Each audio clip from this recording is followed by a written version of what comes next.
जोड़ आंखों में आंसू ला, घुटनों पे आ, झोली फैला और भीख। नमस्कार दोस्तों, मुंबई अंडरवर्ल्ड का मशहूर डॉन एक समय था जब पूरी भारतीय राजनीति को उसने हिलाकर रख दिया था। अगर मुंबई की बात करें तो मुंबई में किसी भी काम के लिए उसका नाम ही काफी था। 1960 से 1980 में उसका सिक्का पूरे भारत पर चला करता था दोस्तों। जिसने अंडरवर्ल्ड डॉन दाऊद इब्राहिम को कभी सड़क पर पीटा था, लेकिन एक समय ऐसा भी आया जब खुद की गलतियों के कारण वह अर्श से फर्श पर आ गया था दोस्तों। जी हाँ, हम बात कर रहे हैं भारत के पहले अंडरवर्ल्ड डॉन अब्दुल करीम शेख खान उर्फ करीम लाला के बारे में। तो दोस्तों अंत तक बने रहिए, बहुत ही इंटरेस्टिंग वीडियो है और कमेंट्स में अपनी राय जरूर बताइए। तो चलिए शुरू करते हैं। अफगानिस्तान के कुन्नूर से जहां से शाही परिवार की राजशाही खत्म हुई, तो उन्होंने व्यापार करना शुरू कर दिया। इसी शाही परिवार से व्यापार करने के इरादे से अब्दुल करीम शेख खान साल 1925 से 1930 के बीच पाकिस्तान के पेशावर आया और उसके बाद वहां से मुंबई के ग्रैंड ट्रंक रोड में आकर कमरा लेकर रहने लगा था। यह वह समय था जब भारत एक हुआ करता था और पाकिस्तान नहीं बना था, लेकिन पूरा हिंदुस्तान अंग्रेजों की गुलामी में था। मुंबई में रहते हुए उसने शुरुआत जुए के अड्डों से की थी दोस्तों। जुए का काम करते हुए जब उसके पास पैसा आया तो उसने उस पैसे को ब्याज के काम पर चलाना शुरू कर दिया था दोस्तों। ब्याज पर पैसा देने और ब्याज की वसूली के कारण उसका नाम अब्दुल करीम शेख खान से करीम लाला हो गया था दोस्तों। बात यूं है कि उस समय आम पब्लिक के बीच छोटी मोटी बदमाशियां हुआ करती थी, लेकिन इस तरह के ऑर्गेनाइज क्राइम कभी नहीं हुए थे। लेकिन करीम लाला ने बुरे कामों की शुरुआत कर दी थी, लेकिन उसने बड़े ही नायाब और यूनिक तरीके से इन कामों की शुरुआत की थी दोस्तों। ब्याज के पैसों और जुए के अड्डों के साथ साथ उसने शराब के अवैध कारोबार की भी शुरुआत कर दी थी दोस्तों। इसके बाद उसने वेश्यावृत्ति में भी कदम रख दिया था। लड़कियों को खरीदना, उसके बाद लड़कियों को दुबई के शेखों तक पहुंचाने का काम वह किया करता था।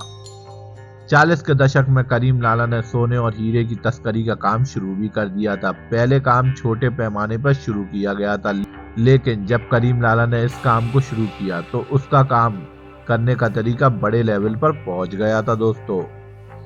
इससे उसे काफी सारे पैसे भी मिलने लगे। उसके बाद करीम लाला ने लोकल दुकानदारों और दूसरे लोगों से हफ्ता वसूली का काम शुरू भी कर दिया था। इसे सीधे सीधे तरीके से गुंडागर्दी भी कह सकते हैं दोस्तों। इसके अलावा उस समय तक इलेक्ट्रॉनिक्स आइटम भी आने लगे थे। महंगे इलेक्ट्रॉनिक आइटम्स को लाकर सरकार की ड्यूटी बचाकर बड़े पैमाने पर स्मगलिंग की जाती थी। करीम लाला इतने सारे काम बाकायदा अपनी गैंग के लोगों से करवाया करता था और इस गैंग का नाम था पठान गैंग। काम काफी अच्छा चल रहा था और करीम लाला का कद काफी बढ़ चुका था दोस्तों। लाला जो कभी केवल पठानी सूट पहना करता था, अब केवल सूट ही पहनने लगा था दोस्तों। इस बीच मुंबई में एक और गैंग सक्रिय हो चुका था, जिस गैंग का नाम था हाजी मस्तान। हाजी मस्तान अच्छी तरह से जानता था कि वह पठान गैंग से टक्कर नहीं ले सकता, इसलिए उन दोनों के बीच एक समझौता हुआ कि समुद्र के किनारे का इलाका हाजी मस्तान संभाल लेगा। उसमें पठान गैंग के लोग मदद भी करेंगे। वहां से जो भी माल उतरेगा उसमें हाजी मस्तान को कमीशन मिला करेगा। इस दौरान दोनों गैंग का काम चलने लगा था। इसी बीच मुंबई में एक और गैंग सिर उठाने लगी थी और वह था वर्दा राजन मुदरिया, जिसे वर्दा भाई के नाम से भी जाना जाता है दोस्तों। ये भी शराब के अवैध धंधे और दूसरे काम किया करता था। इसने भी करीम लाला और हाजी मस्तान दोनों के साथ समझौता किया। अब मुंबई में मिलजुल कर तीनों गैंग काम करने लगे थे। अच्छे खासे पैसे आने लगे थे दोस्तों। पुलिस के बीच भी अच्छी पैठ बैठ चुकी थी। इसके बाद करीम लाला अपने घर में रोज शाम को दरबार लगाने लगा, जिसमें लोगों की लड़ाई झगड़े और आपसी मसले सुलझाने लगता है। यहाँ तक कि कई बार सरकारी कर्मचारी, पुलिस वाले और जज मजिस्ट्रेट भी उसके पास पहुंच जाते थे। करीम लाला का कद और भी ज्यादा बढ़ने लगा था दोस्तों।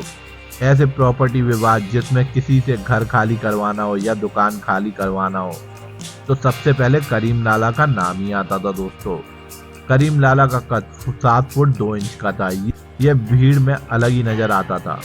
एक बार उसके पैर में चोट लग गई थी। उसने छड़ी लेकर चलना शुरू कर दिया, लेकिन स्पेशली काले रंग की छड़ी। आगे चलकर ये छड़ी करीम लाला की सिंबल बन चुकी थी। करीम लाला को जिस किसी का भी घर खाली करवाना होता था वह खुद नहीं जाता था, बल्कि उसके साथियों ने ढेर सारी काले रंग की छड़ी बनवा रखी थी। जिस घर को टारगेट किया जाता था उस घर या दुकान पर केवल वह काले रंग की छड़ी रख दी जाती थी, जिसका मतलब यह होता था कि इस दुकान या मकान को खाली करना है।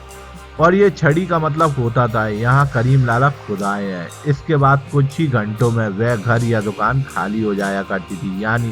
यानी उस समय करीम लाला का अलग ही खौफ था मुंबई में।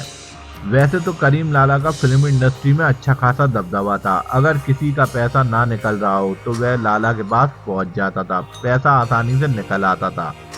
साल 1980 तक करीम लाला ने मुंबई पे एक छत्र राज किया था। अपने जुर्म की दुनिया को पूरे 40 साल तक अच्छी तरह से उसने संभाला था दोस्तों।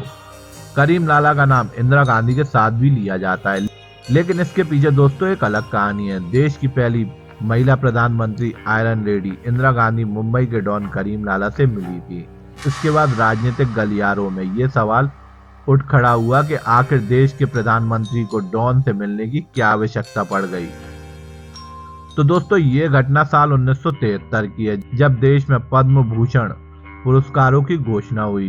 तो फिल्म इंडस्ट्री में अपने योगदान के लिए हरेंद्र नाथ चट्टोपाध्याय को पद्म भूषण से सम्मानित किया जाना था। उन्हें बाकायदा इस बात के लिए इन्फॉर्म किया गया और वह तय समय पर दिल्ली जाने के लिए तैयार भी हो गए थे। उसी समय यह खबर करीम लाला तक भी पहुंच जाती है। करीम लाला के मन में राष्ट्रपति भवन देखने की बड़ी इच्छा थी।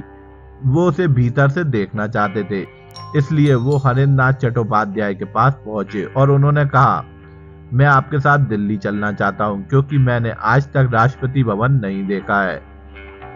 मैं उसे भीतर से देखना चाहता हूं। हरेंद्र नाथ चट्टोपाध्याय इतना सुनने के बाद कुछ कहने की स्थिति में नहीं रहे, क्योंकि ये बात किसी साधारण व्यक्ति ने नहीं कही थी दोस्तों, बल्कि बात खुद उनके पास आकर करीम लाला ने कही थी।